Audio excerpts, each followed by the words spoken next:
my mother was always very good about kind of exposing me to the world beyond our own, the world beyond. And so I remember watching films on South Africa and apartheid, and being really interested in the Tiananmen Square massacre in China. So I think I just, from an early age, had this interest in global affairs, and that translated into human rights. I also was really confronted with the legacy of the civil rights movement, living in Little Rock, Arkansas, and attending Little Rock Central High School, where in 1957 there was a desegregation crisis when 9 black students attempted to enter the building and were turned away by the Arkansas State Guard at the direction of the governor. And so that issue was still so prevalent when I was in high school, almost 40 years later. So I think always having a strong interest in the world beyond, and also just this healthy sense of outrage that I think my mom also helped cultivate. She was an advocate for those with disabilities. She was a special education teacher, so I think that also kind of played a role in just my general sense of community and activism, but it was channeled in these other ways. Just, I don't know, kind of just being exposed to various global issues. Yeah. Would you mind talking a little bit more about what going to school at Little Rock was like?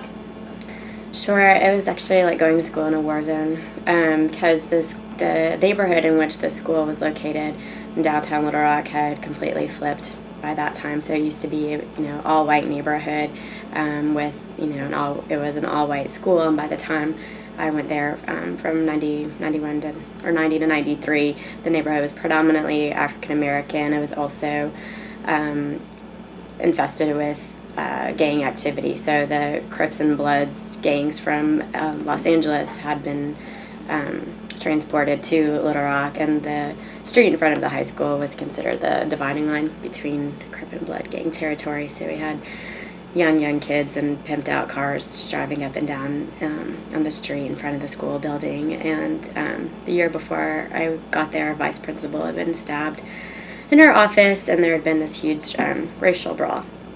So that's kind of set against the irony of the fact that this is hands down the best high school in the state of Arkansas educationally. I mean, it has the most phenomenal teachers and the most successful students. So while we were being confronted with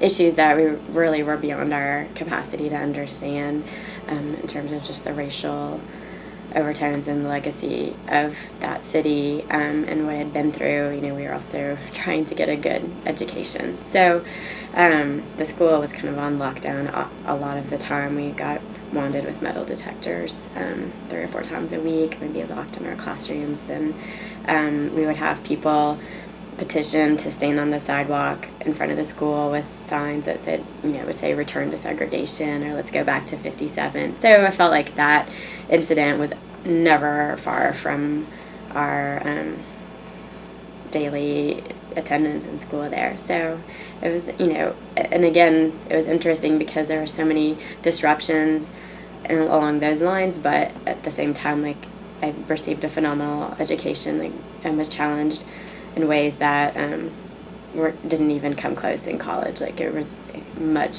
high school was actually much more academically rigorous and challenging than anything I faced in college. So it was kind of a mixed bag.